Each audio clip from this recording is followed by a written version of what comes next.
Screen দেখা যাচ্ছে?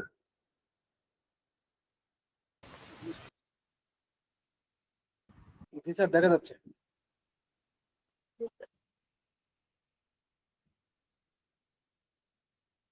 Chapter হলো স্ট্যাটিক টেস্টিং। স্ট্যাটিক মানে হচ্ছে সফটওয়্যারটা রান না করে টেস্ট করা। স্ট্যাটিক মানে হচ্ছে সফটওয়্যার রান করব না, দিয়ে টেস্ট করব। তাহলে সফটওয়্যারে কি টেস্ট করব? যে সফটওয়্যার এক্সিকিউট করবে না। তাহলে সফটওয়্যার বলতে আমরা সাধারণত বুঝি এক্সিকিউটেবল কোড, তাই না?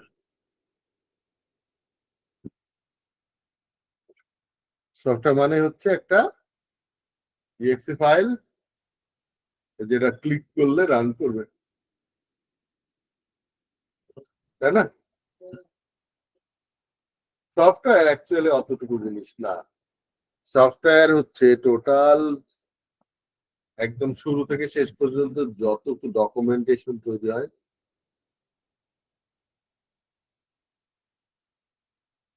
হ্যাঁ, সফটওয়্যারের অনেক ডকুমেন্ট তৈরি হয়, যেমন requirements specification document, system design document, এবং এবং ওই ডকুমেন্ট গুলোতে বিভিন্ন মডেল ইউজ হয়। স্ট্যাটিক ডকুমেন্ট থাকে, যেমন কি বলে, ডিজাইন ডকুমেন্ট, ইউএমএল এর যে ডিজাইন গুলো আছে সেই ডিজাইন ডকুমেন্ট, টেক্সচুয়াল, অনেক কিছু থাকে।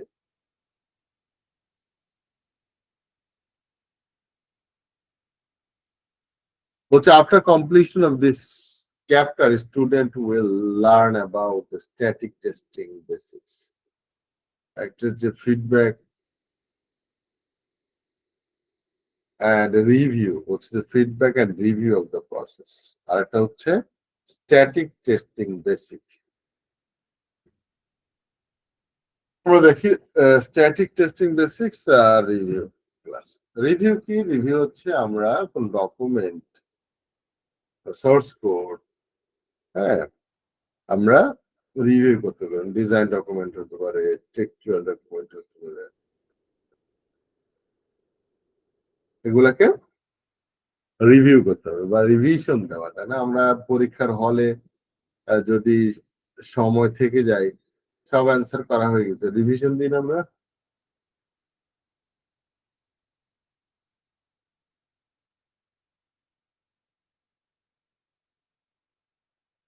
তাহলে স্ট্যাটিক টেস্টিং এর বেসিক হচ্ছে, the static testing of the software under test does not need to be executed.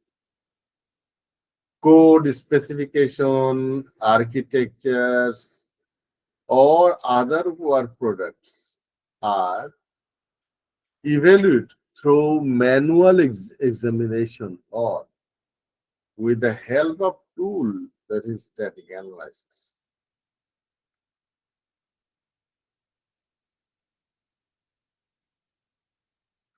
Well, static testing can be applied for both verification and validation. Testers, business representatives, developers work together during example mapping, collaborative story, user story writing, and backlog refinement session to ensure that the user stories and the related work products.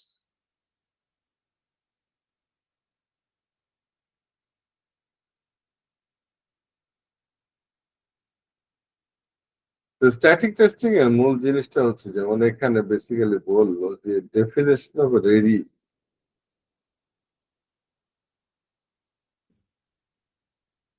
Review technique can be applied to ensure user stories. আমরা যখন review করব তখন দেখবো কত ধরনের review করা যায়। আমরা স্ট্যাটিক টেস্টিং এর অবজেক্টিভ কি? ইমপ্রুভিং কোয়ালিটি,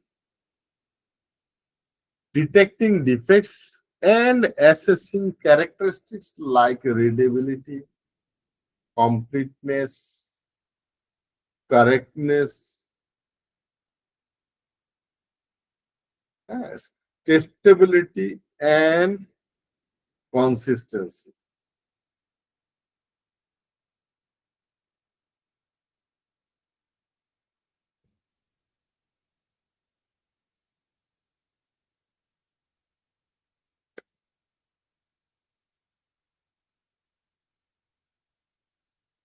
বলছে almost any product, any work product can be examine using static testing. কি জিনিস বললো এটা? বলছে যে অলমোস্ট এনি ওয়ার্ক প্রোডাক্ট মানে কি?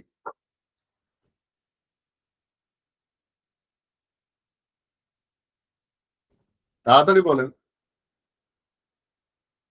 স্যার বুঝতে পারছি না। হ্যাঁ, বুঝতে পারছি না স্যার। ওয়ার্ক প্রোডাক্ট মানে কি? কতবার বলেছেন এই শব্দটা?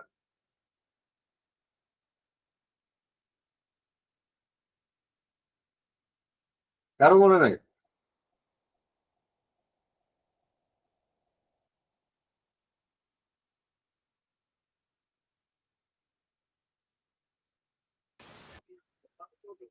ওয়ার্ক প্রোডাক্টস ডেভেলপাররা যা কাজ করে সেটাই তার আউটকামটাই ওয়ার্ক প্রোডাক্ট। আপনারা মনোযোগ দিয়ে ওর কথা শোনেন না এবং অথবা ভিডিও গুলো দেখেন না।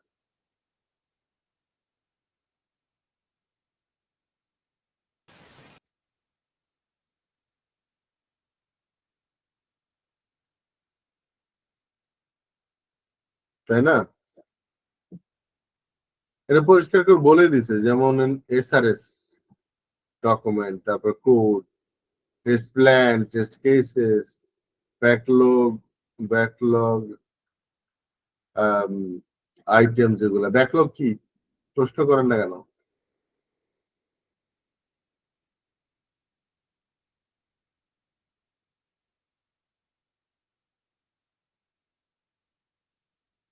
Any work product that can be read and understood can be the subject to of review.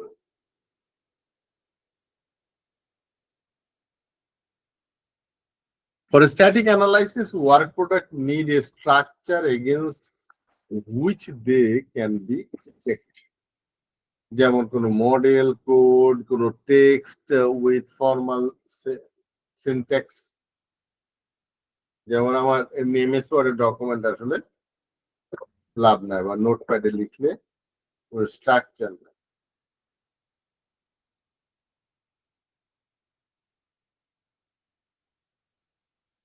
Work products that are not appropriate for static testing, including those that are difficult to interpret by human beings,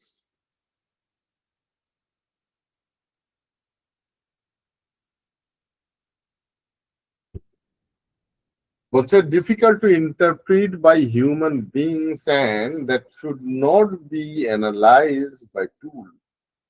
Third party executable code আমি তো analyse করার সুযোগ নাই, আমার কাছে থাকলেও এটা analyse করা যাবে না, স্কোপেই নাই। ভ্যালু অফ স্ট্যাটিক টেস্টিং কি মানে? স্ট্যাটিক টেস্টিং এর গুরুত্বটা কতটা বোঝাচ্ছে? So can detect defects in the earliest of the SDLC and can also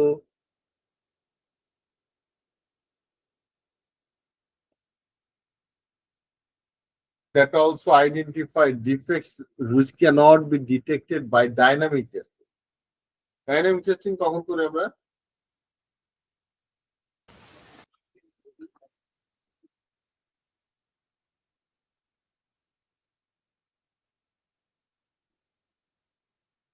dynamic testing কখন করা হয়?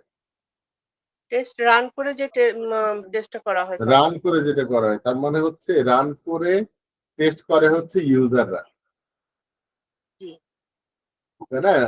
ইউজাররা কি স্ট্যাটিক টেস্ট করতে পারে? না, ডেভেলপার পারে না। Provides the ability to evaluate the quality of and the build confidence in the work product. দেখেন কত বড় বড় কথা বলেছে এখানে, যে ওয়ার্ক প্রোডাক্ট হচ্ছে ডেভেলপারদের বানানো ডকুমেন্ট, সেটাকে ইভ্যালুয়েট করতে হবে আপনাকে। তার মানে আপনার লেভেল অফ নলেজটা কোন জায়গায় যাবে বুঝছেন?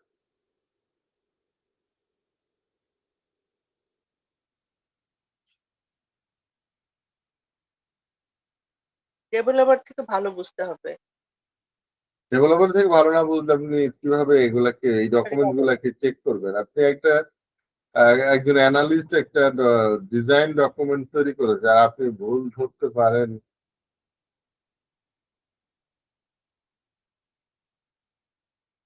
also by verifying the document যেমন SRS and the stakeholder can make sure that the SRS describe their actual needs.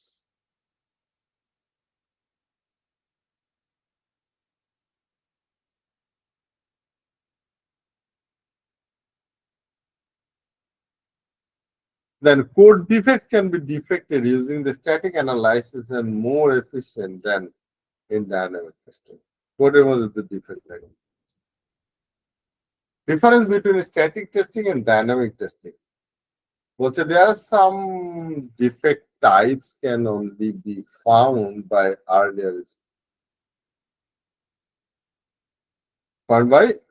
either static or dynamic testing. So static testing find defects directly.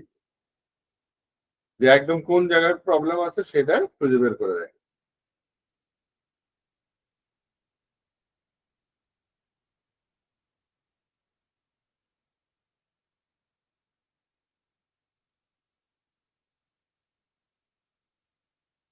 কেন static testing defect find করে directly?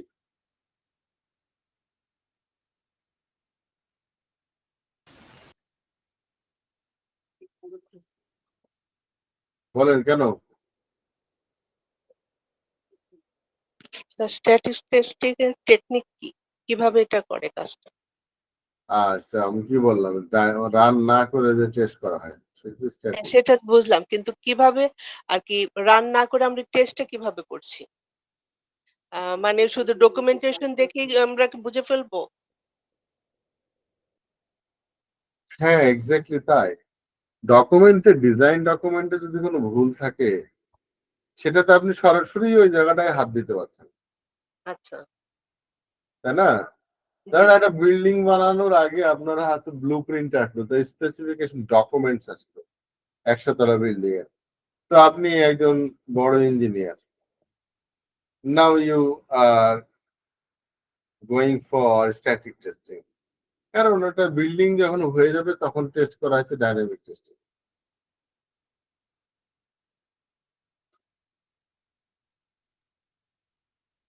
While dynamic testing causes failure from which they associated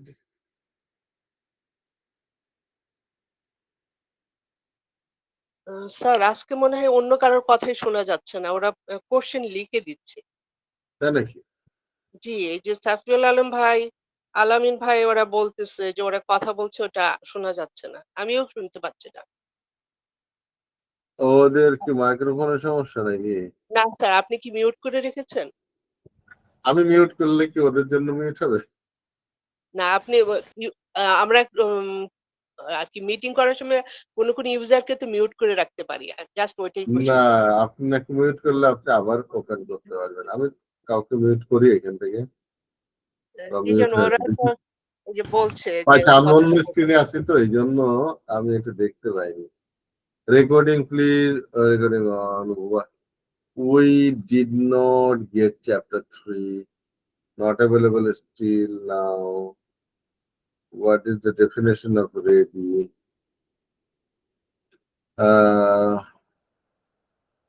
What is work product backlog?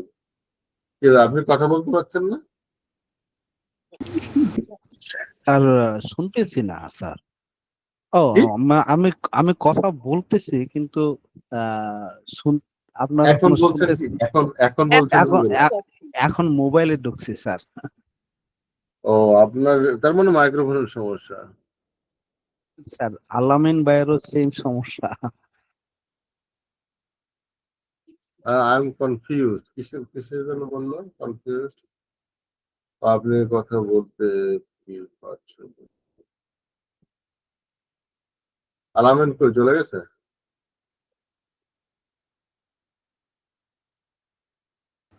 Mobile থেকে join হও। না sir আছে।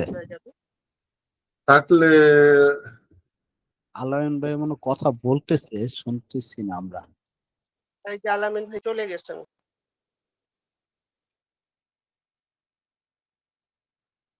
কথা বললে কি আপনারা শুনতে পান না? না, আমরা শুনতে পাচ্ছি না আলামিন। এখন কি শোনা যাচ্ছে আমার কথা? হ্যাঁ, এখন শোনা যাচ্ছে। ও, যাই হোক, আমি এতক্ষণ অনেক রেসপন্স করছি। আমি মনে করতেছিলাম হয়তো আপনারা শুনতে পাচ্ছেন না, বা এটা নিয়ে কনফিউজ ছিলাম। আমরা তো আসলে আমি এখন শুনতে এই যে পাই। আমিও বলছি আহ, ব্যাপারটা কি, কেউ কথা বলে না, খালি একজন বলছে। হ্যাঁ, আমি অনেক কথাই বলছি, উত্তর দিচ্ছি, বাট পরে বুঝলাম যে না, আমার কথা আপনারা শুনতেই পাচ্ছেন না। এই যে এখন মোবাইল দিয়ে জয়েন করলাম। আচ্ছা, বুঝতে পারছি, হয়তো আমার ল্যাপটপে কোনো প্রবলেম হচ্ছে তাই না? আচ্ছা, আপনি কি কি কথা বলেছেন এবার বলেন। স্যার মানে শুরুতে ওই বলবে। এখন তো পেইজি হয়ে গেল যে মানে বেশি কথা বলি নাই, জাস্ট আপনি যে কোশ্চেন করছিলেন যে ওয়ার্ক, ও, সেগুলো উত্তরগুলো আপনি দিয়েছেন তাই তো? হ্যাঁ হ্যাঁ, ওগুলো বলছি, বাট কোনো রেসপন্স পাচ্ছি না। তার জন্য আসলে আমি তখন হয়ে গেছি আর কি, যে আমার কথা মনে আমি হয় চুপ তাহলে করে শোনা যাচ্ছে আছি না। যে একটা করে প্রশ্ন করি, চুপ থাকি, আপনারা উত্তর দিচ্ছেন কিনা দেনই না কিছু। ও, স্যার ওই না, তখন উত্তর দিচ্ছি আর কি। যাই হোক, ল্যাপটপে হয়তো আচ্ছা, প্রবলেম হচ্ছে, এখন মোবাইল দিয়ে জয়েন করলাম। আচ্ছা বুঝতে স্যার, পারছি।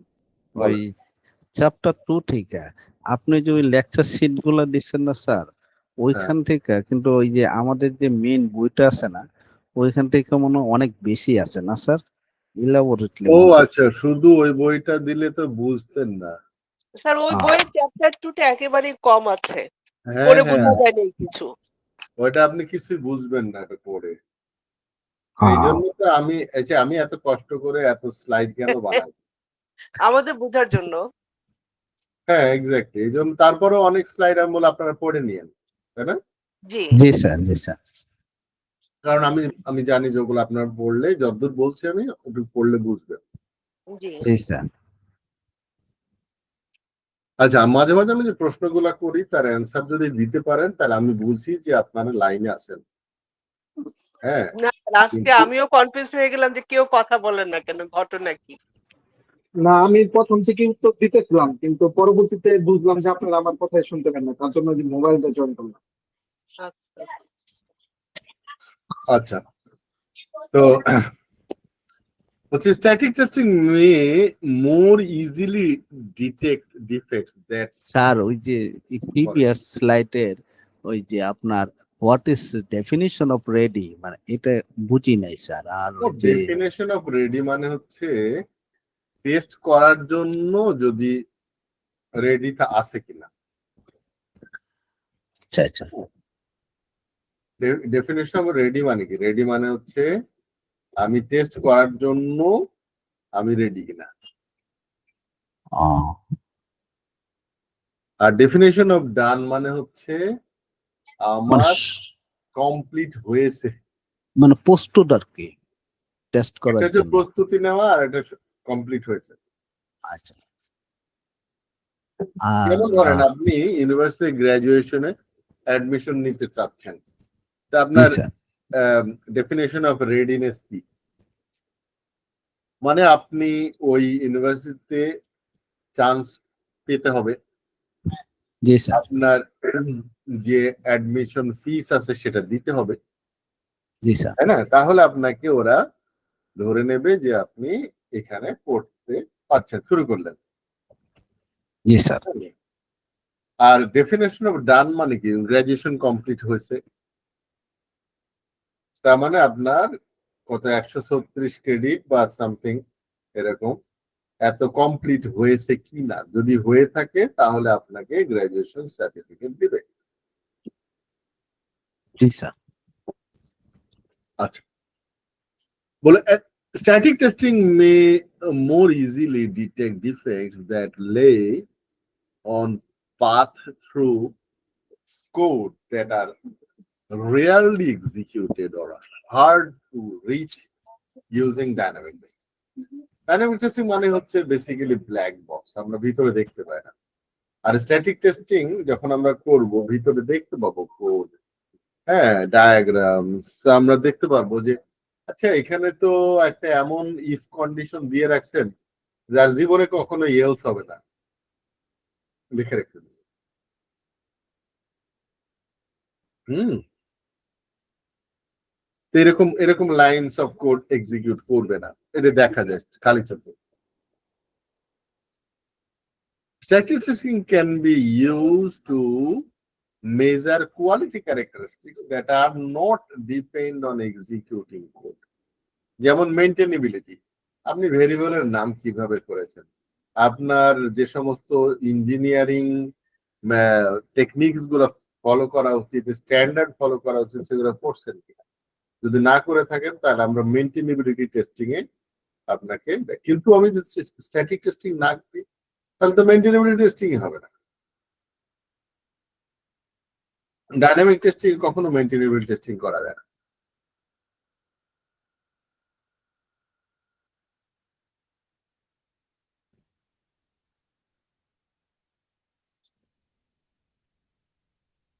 Typical defects that are easier and or cheaper to find through static testing. Static testing করলে সাধারণত আমরা যে ডিফেক্ট গুলা পাবো সেটা হচ্ছে defects in requirements, design defect, certain types of coding defect, deviation from standards, incorrect interface specification, specific types of security vulnerabilities, gaps, and inaccuracies in test basis coverage. So এই সমস্ত ডিফেক্ট গুলো আমরা static testing এ পেতে পারি, যেগুলো dynamic testing এ সম্ভবই না।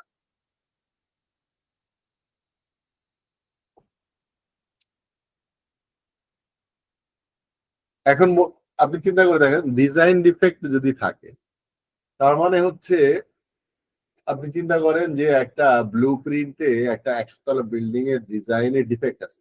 আচ্ছা বলেন, এবার এই বিল্ডিংটা বানানোর পর যখন কাজ পড়ে যাবে, আপনি যদি এইটাকে ডিজাইনটা না দেখতে পেতেন, যদি টেস্ট না করতেন, তাহলে কত বড় একটা বিপদ চলে আসবে না,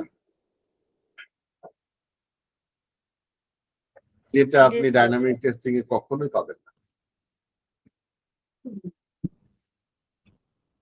আমরা স্ট্যাটিক অ্যানালাইসিসের এই চ্যাপ্টারের সব থেকে মজার জিনিসগুলো হচ্ছে কন্ট্রোল ফ্লো অ্যানালাইসিস। আমরা কোন একটা কোডকে গ্রাফিক্যাল রিপ্রেজেন্টেশন করতে পারি এইভাবে, যেটা সিমিলার টু কি বলে এটাকে, ফ্লো চার্ট। যারা ফ্লো চার্ট দেখছেন কিনা কেউ? জি স্যার। জি স্যার।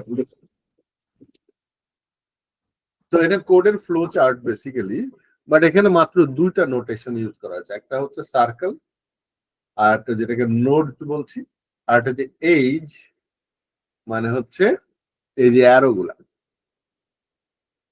একটা code start from up and arrow, নিচে ডাউন হলো, এরপর ডানে বামে যাচ্ছে, হ্যাঁ, ডানে গিয়ে কিছু একটু যাওয়ার পর আবার ঘুরে উপরে উঠছে, এরকম ভাবে কোডটা একদম নিচে যখন নামলো তখন এটা এন্ড হয়েছে একটা কোড। তো এখানে যে বিষয়গুলো দেখতে হবে সেটা হচ্ছে, যে নোড থেকে দুইটা আউটকাম আছে তাহলে অবশ্যই এই নোডটা একটা কন্ডিশনাল। ইফ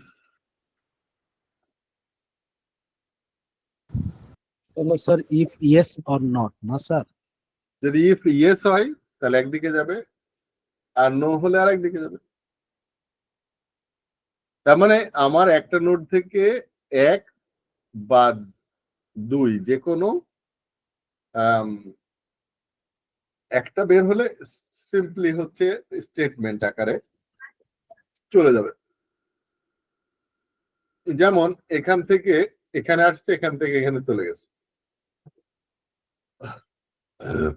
কিন্তু এখানে এসেই দুইটা রাস্তা বের হয়েছে, তার মানে হচ্ছে এখানে ইফ আছে।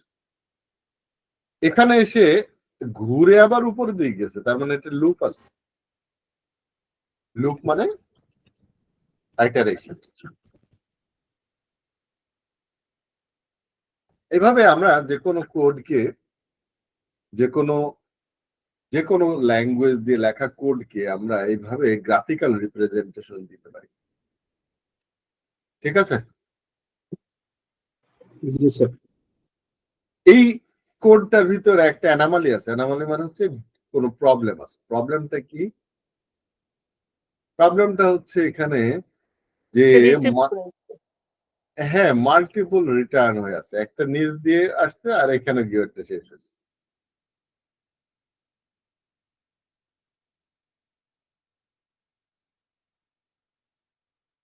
তো বিভিন্ন ধরনের আমরা কোনো প্রবলেম থাকলে এই ডায়াগ্রাম থেকে সহজে দেখতে পাবো যে আসলে প্রবলেমটা কোথায়। আমার কোড জানা লাগবে না, আমার জাভা শেখা লাগবে না, আমি এখান থেকে দেখে বলে দিতে পারবো যে এই কোডটা স্যার এই ভুল। ডায়াগ্রামটা কিভাবে ক্রিয়েট করা যায়? মানে এটা তো আর অটো ক্রিয়েট হবে না, কেউ একজন ক্রিয়েট করবে, তাই না? অ্যাকচুয়ালি কোড লেখা হয় পরে, আগে তো ডকুমেন্ট স্পেসিফিকেশন ডকুমেন্ট গুলো তৈরি করতে হয়। তো জি। ফ্লো চার্ট আগে, তারপরে তো কোড। যারা এই সমস্ত কাজ করে না, ডিজাইন করে না, ডিজাইন না করেও তো বাড়ি করা যায়, করা যায় না? হ্যাঁ, করা যায়, মিস্ত্রিরা বাড়ি করে ফেলে। হ্যাঁ, আগে তো আমাদের আশেপাশে অনেক আছে। আগে 3 পাস ইঞ্জিনিয়ার বাড়ি করে ফেলতো। কিন্তু 100 তলা কাজ বিল্ডিং কি লাগবে না স্যার। কিন্তু 100 তলা বিল্ডিং কি করতে পারবে? না, ওইটাই একতলা দোতলা পর্যন্তই করতে পারবে সর্বোচ্চ। দোতলাও করে ফেলে কোনো কিছু একশো কাজের তলা হয়নি তারপর। 100 তলা বিল্ডিং করতে গেলে ডিজাইন ডকুমেন্ট লাগবে, তাই না? জি, ওরকম অবশ্যই। সফটওয়্যার ক্ষেত্রেও বড় সফটওয়্যার যদি তৈরি করতে চান, তাহলে লাভ দিয়ে জাম্প করে আপনি কোড করা শুরু করে দেবেন, ওই সিনারিও এখন আর চলবে না। আপনাকে স্পেসিফিকেশন লিখতে হবে আগে। স্পেসিফিকেশন যখন আপনি লিখবেন, ডিজাইন কোডের ডিজাইন হচ্ছে ফ্লোচার্ট। এরকম হচ্ছে অনেকগুলো মডেলিং টেকনিক্স আছে, যেমন অবজেক্ট ওরিয়েন্টেড মেথডোলজিতে, যেটাকে আমরা ইউএমএল বলি। ইউএমএল এর কোড ডেসক্রাইব করা যায় যে মডেল দিয়ে, সেটা হচ্ছে নাম হলো সিকোয়েন্স ডায়াগ্রাম।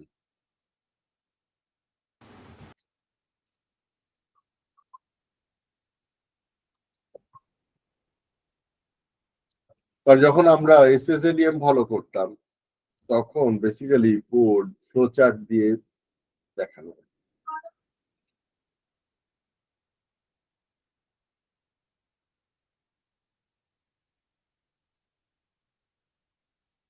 যে অ্যানোমালি গুলো পাওয়া যায়, যেমন এখানে বলছে লুপ এক্সিটেড বাই জাম্প, লুপের মধ্যে ঢুকছে না।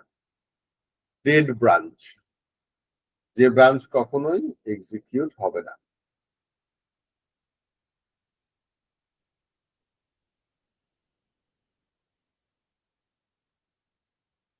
তারপর হচ্ছে মাল্টিপল রিটার্নস, এইগুলো হচ্ছে প্রবলেম।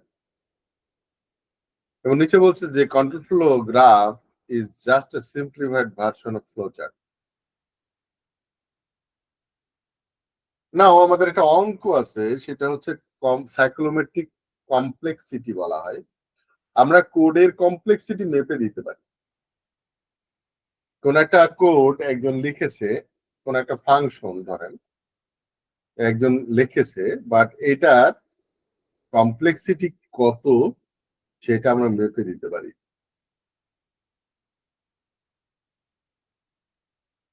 বুঝতে পেরেছেন? স্যার করে দেখান, তারপরে বুঝি। আমরা বলেছিলাম যে আমাদের সব থেকে মানুষ যে কারণে ব্রেইন কাজ করে, সেটার মধ্যে কমপ্লেক্সিটি হচ্ছে, যে কমপ্লেক্সিটি কি জিনিস, যেটা দুইটা জিনিস দিয়ে আমি বোঝাইছিলাম। একটা হচ্ছে 2D, একটা হচ্ছে ডাইমেনশন। 2D 3D এগুলো বলছিলেন না, স্যার। একটা ডাইমেনশন আর একটা হচ্ছে ডিসিশন। সো ডিসিশন হচ্ছে অ্যাকচুয়ালি প্রথম কমপ্লেক্সিটি মানুষের জন্য। মানুষের ব্রেইন এ কাজ করে হচ্ছে যখন ডিসিশন নিতে হয়, আমি ডানে যাব না বামে যাব। কিন্তু যদি রাস্তা একটাই হতো, আমার কোনো ডিসিশন নেওয়া লাগতো? না স্যার। তো ডিসিশন যখন সামনে চলে আসে, কমপ্লেক্সিটি বাড়ে। ঠিক এরকম আমরা কোডের একটা কমপ্লেক্সিটি মাপার জন্য যে ফর্মুলা আছে আমাদের যেটাকে বলা হয় সাইক্লোম্যাটিক কমপ্লেক্সিটি। এটার একটা অঙ্ক আছে, সেটা হচ্ছে এই যে এইচ কে ই দ্বারা প্রকাশ করা হয়েছে, নোডস কে এন দ্বারা প্রকাশ করা হয়েছে, আর একটা প্রোগ্রাম পার্ট পি দ্বারা প্রকাশ করা হয়েছে, মোস্টলি 1 ধরা হয় এটা পি এর মান। এবং বলছে যদি এই ফর্মুলা দিয়ে, ফর্মুলা এখন দেখে না, আমরা নেক্সট পেজে আছে, এই ফর্মুলা দিয়ে যদি এর রেজাল্ট পাই হচ্ছে 10 পর্যন্ত একসেপ্টেবল হবে। যে 10 পর্যন্ত, এই রেজাল্টে 10 পর্যন্ত যদি আমি করতে পারি, যদি পাই, তাহলে আমি একসেপ্ট করবো। কিন্তু এর থেকে বেশি যদি হয়ে যায় তাহলে কমপ্লেক্সিটি অনেক বেশি, তখন আমাকে কোড রিওয়ার্ক করা লাগবে, আবার কোড ভাঙা লাগবে, ভেঙে টুকরা করা লাগবে। এখানে ফর্মুলাটা বলছে সিসি মানে cyclomatic complexity equal to E minus N plus 2p, P এর ভ্যালু 1, তাহলে ই মাইনাস এন বা ই মাইনাস এন প্লাস 2, তাই তো নাকি?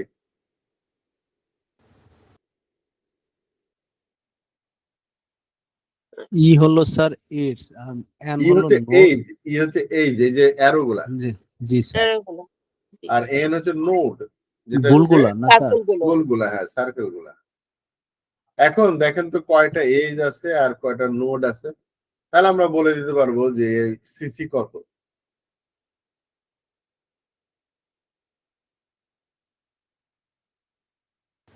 স্যার 21টা এজ আছে।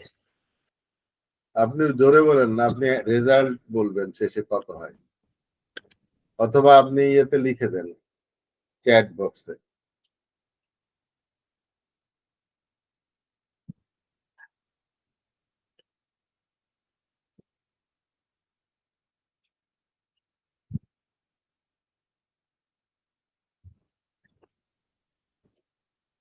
কত হয়েছে বলেন? Sir, sir 7 result.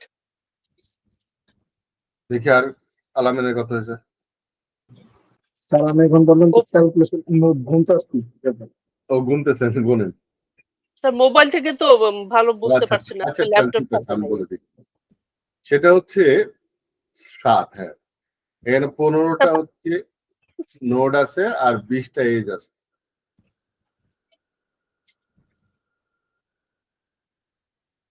স্যার পেরেছি। হুম, সহজ না? তার মানে 7 is less than equal to 10, তার মানে অ্যাকসেপ্টেবল, তাই তো? জি স্যার, তাহলে এরম সাইজের বাউন্ডারির ভিতরে আছে। একটা কোডও তো থাকে, আমাদের জন্য কঠিন কিছু না। জি স্যার, কিন্তু এটা আরো এতে অনেক বেশি হলে কতক্ষণে কাউন্ট করব? এটা তো আর মানে আহ, এইভাবে এক্সামে তো আসে এরকম? না না, এইভাবে প্রশ্ন আসবে না। আচ্ছা আচ্ছা। আপনার আইএসটি কিউবিতে কখনো সরাসরি ডিরেক্ট প্রশ্ন কমই হয়। এত জটিল কেন? ডিরেক্ট কি বুঝতেছি, এটা তো আর সাইকোলজিক্যাল টেস্ট হচ্ছে না। অনেক যে বড় সব সাইকেল, আমি কিন্তু শুরুই করেছি সাইকোলজি দিয়ে, আপনি দেখছেন। জি জি অবশ্যই দেখেছি, কিন্তু কেন আমি সাইকোলজি দিয়ে শুরু করছি? কারণ টেস্টিং সাইকোলজি না থাকলে আপনি পাস করে কোনো কোনো লাভ নাই।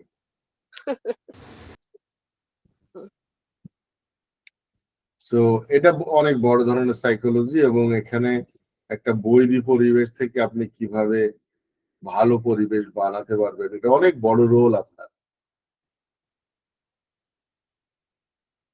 জি স্যার, আমি জাস্ট একটা ইয়ে বলি, আমার কথা বলি। লাস্ট উইকে আমার একটা অফিসে দেখলাম একজন কাজ করছেন, আর তার ম্যানেজার 5 মিনিট পর পর যেয়ে তাকে জিজ্ঞেস করছে, আপনার কাজ হলো, আপনার কাজ হলো, আর কতক্ষণ লাগবে? সে বলছে যে আমার আধা ঘন্টা লাগবে, কিন্তু সে 5 মিনিট পরে যে আবার জিজ্ঞেস করছে, এবং এক পর্যায়ে দুজনে শাউট হয়ে গেল, কারণ তারা আসলে ব্যাপারটা হ্যান্ডেল করতে পারছিল না।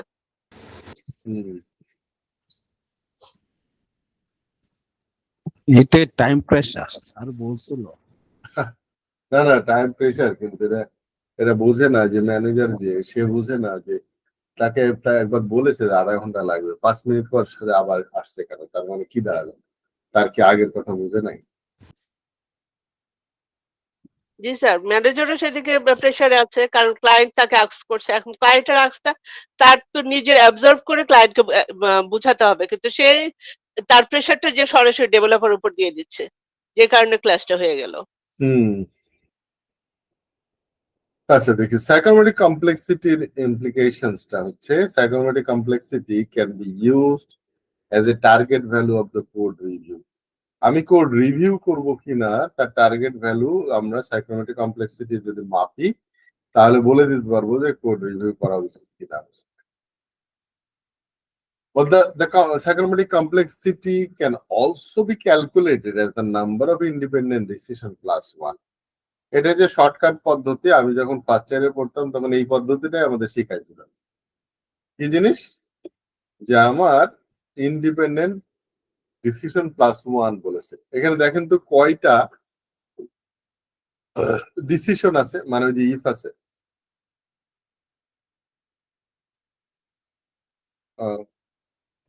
বলে তো কয়টা ইফ আছে এখানে?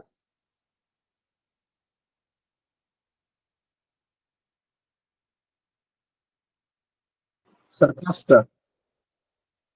পাঁচটা। স্যার আরেকবার বলুন।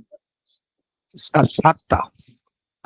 1টা 2টা 3টা 4টা 4 5 6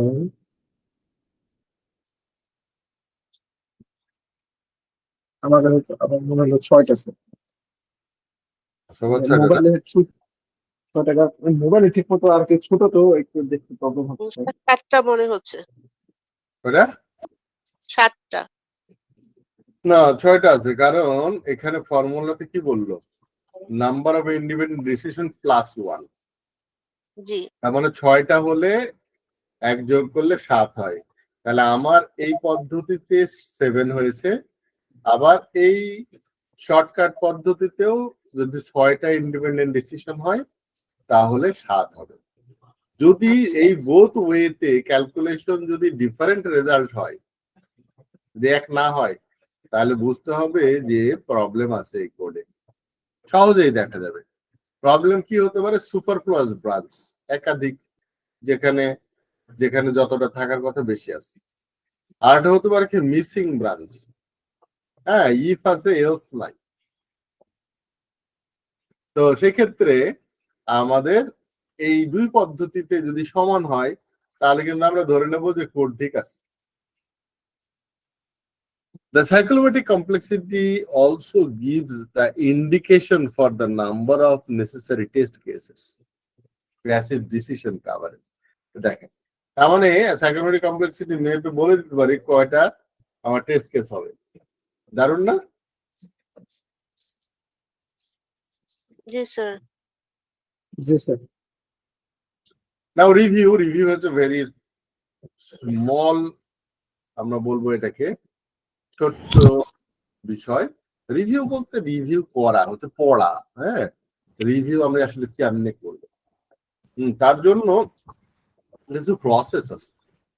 যেমন রিভিউ প্রসেস হচ্ছে রিভিউ প্ল্যান করা, রিভিউ ইনিশিয়েশন করা, রিভিউ ইন্ডিভিজুয়াল রিভিউ করা, কমিউনিকেশন এন্ড অ্যানালাইসিস করা, ফিক্সিং এন্ড রিপোর্টিং।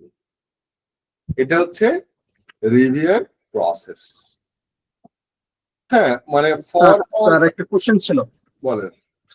স্যার এখানে স্ট্যাটিক টেস্টিং এ যে রিভিউ প্রসেস যে স্টেপ এগুলা আসলে মেইনলি কে কন্ডাক্ট করে আর কে আসলে এক্সিকিউশন করে এগুলা কি টেস্টাররা ইনভলভ থাকে?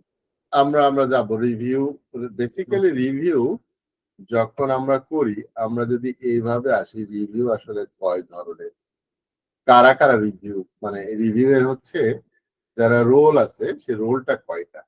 এখানে রোল আছে হচ্ছে 1টা 2টা 3টা 4টা 5টা 6টা, তাই না? 6টা রোল আছে।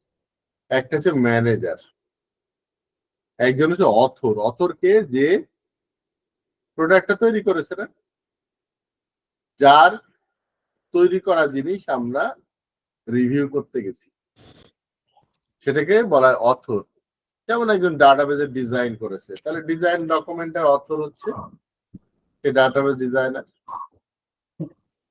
আমি যদি বলি কোডটা লিখছে কে, কোন অথর? তাহলে আমরা যদি এই কোডটা রিভিউ করতে বসতাম তাহলে তার অর্থ হতো কোডার, তাই না? এটা মডারেটর লাগবে যারা হচ্ছে মিটিং এর সময় ফ্যাসিলিটেটর হিসেবে কাজ করবে, যেমন আমাদের সংসদ ভবনের যে স্পিকার জি মডারেটর। স্যার। স্ক্রাইব লাগবে বা রেকর্ডার লাগবে, যে পুরা যে রিভিউ এর যে মিটিংটা হচ্ছে বা কমিউনিকেশন হচ্ছে এটা সে রেকর্ড করবে। হ্যাঁ, মিটিং মানুষ লেখা লিখবে শেষে। রিভিউয়ার বেসিক্যালি রিভিউ যে করে সাধারণত টেস্টাররা হয়, তাই না? আর রিভিউ লিডার একজন আছে যার হচ্ছে ওভারঅল রেসপন্সিবিলিটি থাকে রিভিউ এর জন্য। এখন কত ধরনের রিভিউ আছে? রিভিউ হচ্ছে বেসিক্যালি 4 ধরনের। একটা হচ্ছে ইনফর্মাল রিভিউ, যেটা আমরা খুব সহজেই কোনো অফিসিয়াল ডেকোরাম নাই, প্রোটোকল নাই, কিছু নাই, মনে হবে যে একটা বন্ধু আর একটা বন্ধুর কোনো কিছু রিভিউ করে দিচ্ছি। রিভিউ খুব টাফেস্ট এরিয়া, বুঝতে পেরেছেন? আমি একজন কাজ করেছে তারটা আমি যদি কোনো রিভিউ করে ডিফেক্ট যদি দেখাই দিই, অনেকে আত্মসম্মানে লাগতে পারে। এই জন্য হচ্ছে এখানে খুব টেকনিক্যাল ব্যাপার আছে। এখানে অনেক সফট স্কিল লাগবে, যে আমি যদি রিভিউ ঠিক মতো না করতে পারি তাহলে কিন্তু অনেক ডিজাস্টার হতে পারে। But review is very necessary. হ্যাঁ, ইনফর্মাল রিভিউ হচ্ছে মানে সব থেকে সহজ পদ্ধতি। মনে হবে একজন কলিগ আরেকজন কলিগকে ডেকে বললো, "এই আমার এটা একটু রিভিউ করে দাও তো, বা তোমার একটু সময় থাকলে আমার একটু চা খেয়ে যেত।" টেস্টারকে ইনভাইট করতে পারে বা অন্য কাউকে রিভিউয়ার হিসেবে। আর যে ওয়াক থ্রু হচ্ছে আর এক ধরনের রিভিউ, যেখানে মডারেটর থাকবে হচ্ছে অথর নিজে।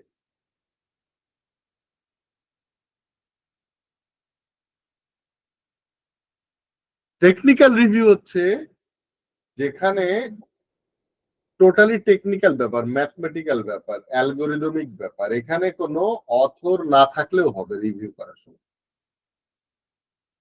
সাধারণত এক্সটার্নাল এক্সপার্ট নিয়ে আসা হয় টেকনিক্যাল রিভিউর জন্য।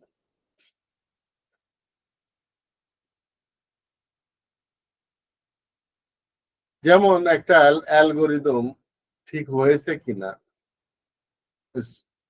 মানে তার থ্রুপুট ঠিক আছে কিনা, এগুলা টেস্ট করার জন্য আমি রিভিউ করতে পারি এক্সটার্নাল কাউকে দিয়ে, বা সেই রিভিউয়ে সে যা বলে দেবে সেটাই হচ্ছে মেনে নিতে হয়। এরপরে হচ্ছে ইন্সপেকশন। ইন্সপেকশন হচ্ছে highest level of formal review বলা এটাকে। ওই ফর্মাল রিভিউর জন্যই আমরা এত কিছু চিন্তা করি। ম্যানেজার থাকা দরকার, স্ক্রাইব থাকা দরকার, হ্যাঁ, ইয়ে থাকা দরকার, কি বলে, এই প্ল্যান থাকা দরকার, সব প্রিপারেশন থাকা দরকার, এগুলা। তো আমরা ইনফর্মাল রিভিউ বলছে যে does not follow any defined process, does not require formal documented output, the main objective is to detect anomalies. হ্যাঁ, শুধুমাত্র একটু পেলেই হয়েছে। ওয়াক থ্রু হচ্ছে লেড বাই অথর, তার মানে মডারেটর হবে author, can serve many objectives such as eliminating quality, evaluating quality and building confidence in the work product, educating reviewer, gaining consciousness, consensus, তারপরে হচ্ছে generating new ideas, motivating and enabling authors to improve and detecting anomalies. Reviewer might perform any individual review before walkthrough, but it is not required. Formal রিভিউর মতো না, এখানে হচ্ছে ওয়াকথ্রুটা হচ্ছে author নিজেই সে lead. Technical review হচ্ছে সাধারণত কোয়ালিফাইড রিভিউয়ার দরকার, led by a moderator থাকতে পারে, to gain consensus, make decision regarding the technical problem, to detect anomalies, evaluate quality and build confidence in the work product, generate new ideas, to motivate and enable authors to improve. আর ইন্সপেকশনে কিভাবে করা হয়? As inspections are the most formal type of review. So they follow the complete generic process. The main objective is to find the maximum number of anomalies. Other objectives are also evaluate quality, build confidence in the work product, and to motivate and enable author to improve. Metrics are collected and used to improve the SDLC, including the inspection process. এখন আমরা আবার আগেরটায় ফিরে আসি।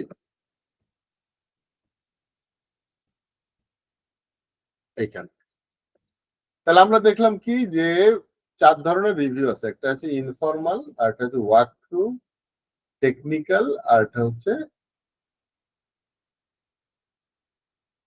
কি দেখলাম, inspection, না? Sir inspection. হ্যাঁ, তো ইন্সপেকশনের জন্য আমার কি কি লাগে? প্ল্যানিং লাগবে, রিভিউ ইনিশিয়েশন লাগবে, ইন্ডিভিজুয়াল প্রিপারেশন বা রিভিউ লাগবে, এবং কমিউনিকেশন এন্ড অ্যানালাইসিস তো বেসিক্যালি রিভিউ মিটিং। সো এখানে একটা রিভিউ, একটা মিটিং হবে, যে মিটিংটা খুবই ফর্মাল হবে। হ্যাঁ, এবং ওখানে ডিসিশন হয়ে যাবে যে কোনটা ফিক্স হবে এবং কিভাবে রিভিউ করবে, কিভাবে এবং রিপোর্ট করবে। তা আমরা প্ল্যানিং মানে কি? প্ল্যানিং হচ্ছে যেমন যে কোনো প্রজেক্টের প্ল্যান মতো। হ্যাঁ, during the planning phase the following will be defined: the scope of the review, the purpose of the review, the test basis is to be reviewed, কি কোন টেস্ট বেসিস কে রিভিউ করা হবে, quality characteristics to be evaluated, কি কি করব basically আমরা ওখানে, area of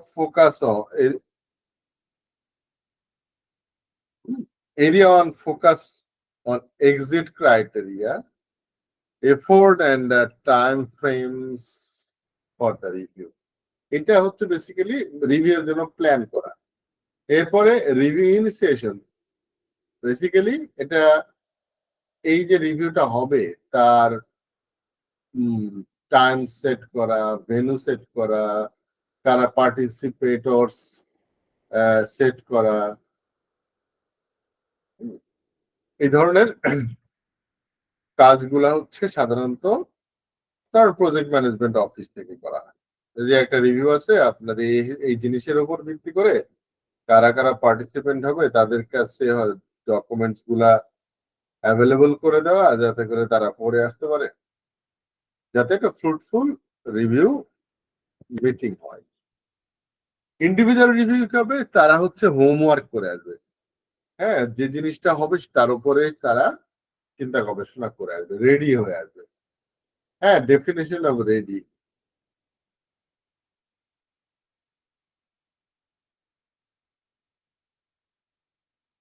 sir review যদি ভুল করে তখন কি উপায় হবে? রিভিউয়ার ভুল করলে এটাতে একজন রিভিউয়ার থাকে না, মাল্টিপল রিভিউয়ার থাকে। আবার যেটা ফর্মাল ওয়েতে হচ্ছে না, ওখানে তো রিভিউটা ভুল হওয়ার পসিবিলিটি থাকবে। হ্যাঁ, থাকবে, থাকলে ওখানে ডিসকাশন হবে।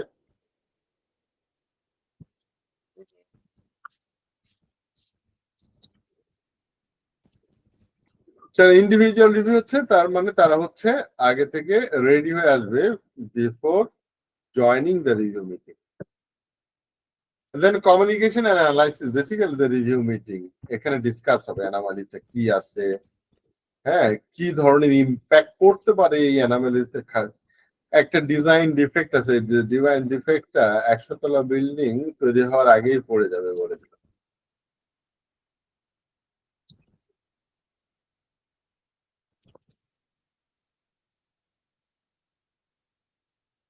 তো এরপরে হচ্ছে ফিক্সিং এন্ড রিপোর্টিং। ওখানেই সিদ্ধান্ত হয়ে যায় মিটিং এর মধ্যে যে কি কি সিদ্ধান্ত গৃহীত হলো। হ্যাঁ, মিটিং রেকর্ড চলতে থাকে এবং সে কি ফিক্স করবে এবং পরবর্তীতে সে ওটা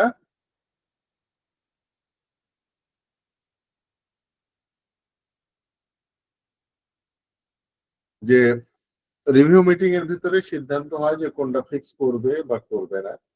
যেটা ফিক্স করবে সেটাকে ফিক্স করলো কিনা তার জন্য আবার রিপোর্টিং লাগে। তো এই রোল গুলা তো আমরা দেখলাম, এই রোল গুলা তো আছে। রিভিউ টাইপস এর মধ্যে আরো কিছু কথা বলার আছে আমার, সেটা হচ্ছে ওয়াক থ্রু। যেটা হয়ে গেল ওয়াক থ্রুতে যেহেতু অথর লিড দেয়, মানে মডারেটর হয় বা ফ্যাসিলিটেটর হয়, এখানে একটা ডেঞ্জার অফ ডোমিনেশন কাজ করতে পারে।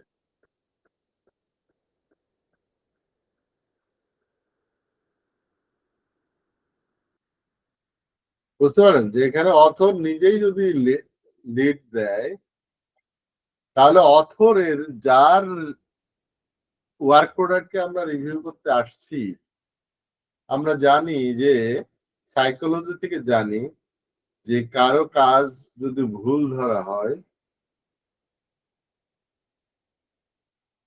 তখন কি হবে? সে রিয়েক্ট করবে। হ্যাঁ, রিয়েক্ট করতে পারে। তো ডেঞ্জার অফ ডোমিনেশন হতে পারে কেমন, যে সে বলল যে এটা রিভিউ করার জন্য রেডি করছে, বাট যখনই একজন রিভিউ করলো সে রিয়াক্ট করতে পারে এমন ভাবে যে আমরা 30 ইয়ার্স ধরে আমি অ্যানালাইসিস এন্ড ডিজাইন করছি, আর এখানে কি চুনুপুটি এসে, হ্যাঁ, বা এভাবে না যে আপনি কম বুঝেন, আমি যেটা বলছি সেটাই ঠিক, হয়ে যেতে পারে। হ্যাঁ, তো আপনি ভুল, এই সমস্ত বিষয় চলে আসতে পারে।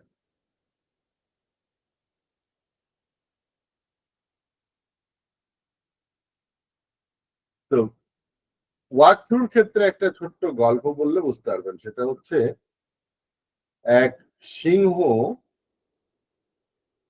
বয়স হয়ে গেছে, তো এরা বুদ্ধি করলো সে যে শিয়াল, বাঘ আর সিংহ এই তিনজন আলাদা আলাদা ভাবে এরকম শিকার না করে বা এফোর্ট এত না দিয়ে মোটামুটি শিকার গুলো আসলে এটা ভাগ করে নেবে এরা। এক একদিন এক একজন গেল, হয়তো শিকার ধরে নিয়ে আসলো, এরকম করে জমিয়ে সে তিনজন মিলে ভাগ করে খাবে। তো প্রথম দিন যে শিকার ধরা পড়েছে সেটার মধ্যে ছিল হচ্ছে একটা গরু, একটা হরিণ আর একটা খরগোশ।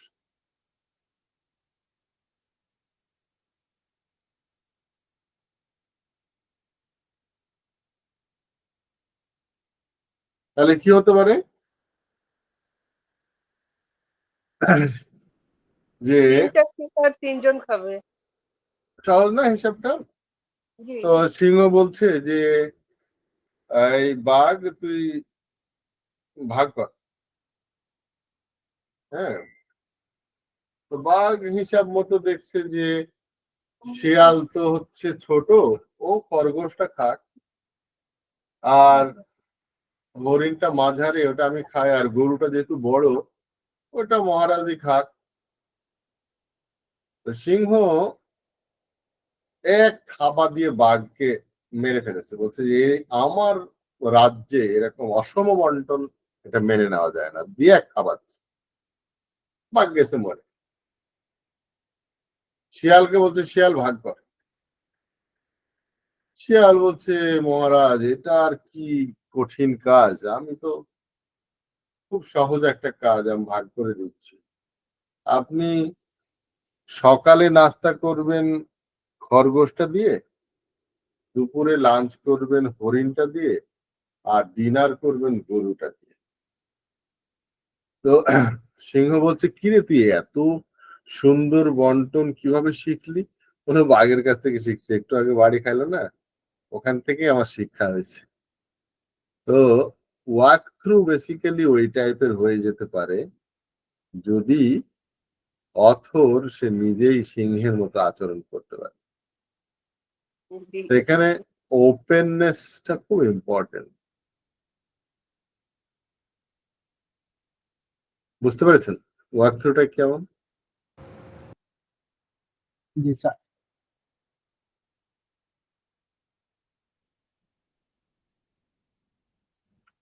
সাকসেস ফ্যাক্টর অফ রিভিউ, রিভিউটা আসলে কতটা গুরুত্বপূর্ণ সেটা বোঝানো হয়েছে, এবং এটাকে সাকসেস করতে হলে কি করতে হবে। বলছে যে defining clear objective and measurable exit criteria থাকে। Evaluation of participants should never be an objective. কাউকেই কোন ইন পার্সন অ্যাটাক করা যাবে না। সাইকোলজির কথা বলে দিল না। আমাদের ডিসকাশন বা ক্রিটিসিজমের জায়গাটা হচ্ছে আমাদের প্রোডাক্ট, আমাদের কাজ, আমাদের আউটপুট, কিন্তু আমি ব্যক্তিগতভাবে আমাকে বা কাউকে অ্যাটাক করা যাবে না। Choosing an appropriate review type and participant to achieve the given objectives.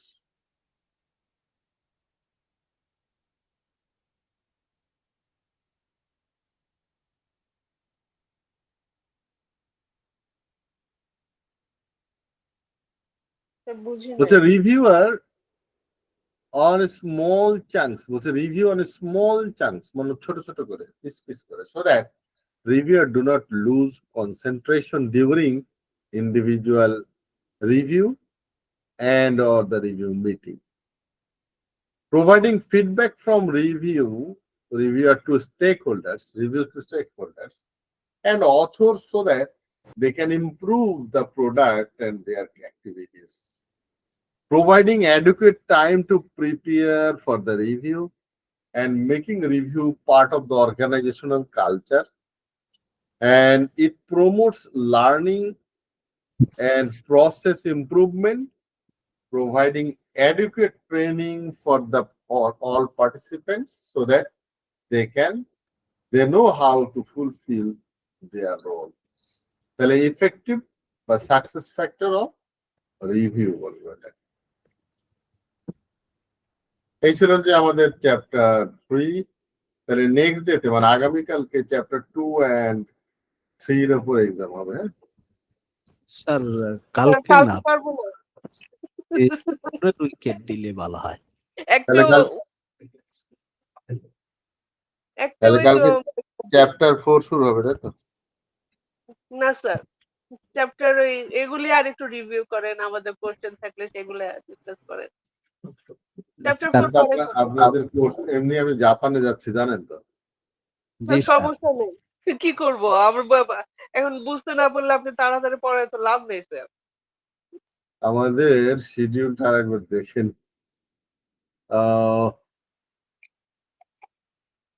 সেটা হলো আজকে হলো কয় তারিখ? 1 তারিখ। কালকে যদি আবার এটাকে রিভিউ করি আমি 2 তারিখ। আচ্ছা 8-9 তারিখ আমি কয়টা 5টা পর্যন্ত গুলশানে থাকবো, আসতে একটু দেরি হতে পারে, ট্রেনিং আছে 2 দিন আমার অফিসিয়াল। স্যার তাহলে হ্যাঁ? 8টার সময় করে দেন। হ্যাঁ, আমরা 8টা না থেকে আরম্ভ 7:30টায় করবো। ধরে রাখেন, আমি যদি আসতে দেরি হয় তাহলে 8টায়, আর দেরি না হলে তো 7:30টায়। জি স্যার। আচ্ছা এরপরে হচ্ছে 10 তারিখে চলে যাব হচ্ছে আমি সুন্দরবন অফিসিয়াল ট্যুর। ফিরে আসবো হচ্ছে 15 তারিখ। যদি সন্ধ্যার মধ্যে ফিরে আসি তাহলে ক্লাস হবে, আর না হলে 15 তারিখ বাদ যাবে। এরপর 16 তারিখ হচ্ছে রবিবার, রবিবারে ক্লাস নেব। 17 তারিখ দিনে আমি অফিস করে হচ্ছে আমি চলে যাব 18 তারিখে রাত 2টায়, মানে হচ্ছে 17 তারিখে রাতে আর কি, মানে 18 তারিখ হয়ে যায়, রাত 2টায় আমার ফ্লাইট। আমি কত ফিরে আসবো হচ্ছে ডিসেম্বরের 4 তারিখে। আমি চিন্তা করছিলাম জাপান থেকে ক্লাস নেওয়া যায় কিনা, পরে দেখলাম না, যে টাইম হবে ওই টাইমে, টাইমটা খুব কষ্টকর হয়ে যাবে। হচ্ছে রাত, শনিবার নিতে পারবেন? আর একটু আর্লি না হয় নিলেন বিকালের দিকে। মানে যাদের অফিস আছে তারা কি করবে? না, বিষয়টা হচ্ছে যে এবার কি কারোর অফিস আছে? জাপান থেকে বাংলাদেশের টাইম ডিফারেন্স কত? 3 ঘন্টা। 3 ঘন্টা। 3 ঘন্টা মানে হচ্ছে রাত 10টা বেজে যাবে ওখানে। প্রচন্ড শীত। আমি জানি না, আমি এর আগে জাপানে যাই নাই। ঠিক আছে স্যার, সমস্যা নেই। স্যার আমার একটা কোশ্চেন আছে। আমরা যে আর কি পরীক্ষার জন্য যে প্রিপারেশন নিব, এটা তো লেসন গুলো তো পড়লাম, কিন্তু কোশ্চেন প্র্যাকটিস করব কোথা থেকে? কোশ্চেন প্র্যাকটিস বলতে আমি তো পড়াচ্ছি। না স্যার, সেটা না। মানে মাঝে মাঝে একটু যদি কোশ্চেন আগে থেকে আর কি প্র্যাকটিস করে রাখি, তাহলে আপনি যেদিন সেদিন পরীক্ষা দিলেন আমি 2টা পারি নাই, ওরকম আর যাতে না হয়। একটা ব্যাপার না, আপনি 2টা হয় না, আমি তো যখন ক্রিটিক্যাল অ্যানালাইসিস করি তখন তো বলি কেন হয় নাই না। স্যার ওই যে কিছু ওয়েবসাইটে যে কোশ্চেন পাওয়া যায় সেগুলো করবো, যেমন টোটকা পাঠশালা। টোটকা পড়ে লাভ নাই। লাভ নাই? তাহলে কি করবো স্যার? স্লাইড পড়েন। শুধু স্লাইড পড়বো? কিন্তু স্লাইড থেকে তো বুঝি না যে এটা কোশ্চেনটা কেমন স্লাইড হবে। পড়বেন আর ভিডিও শুনবেন। ঠিক আছে স্যার। ঠিক ঠিক আছে আছে স্যার, তাহলে। কালকে স্যার পরীক্ষা হবে। ওকে, কারণ আজকে তো অনেকে ক্লাসও করেনি, আর আপনার ভিডিও পেতে আমাদের দেরি হবে, তো আরো সবকিছু মিলে কালকে টাফ হয়ে যাবে। ঠিক আছে। গতকাল আর আজকে ভিডিওটা দিয়ে দিয়ে আপনি ফ্রি থাকতে। আসসালামু আলাইকুম।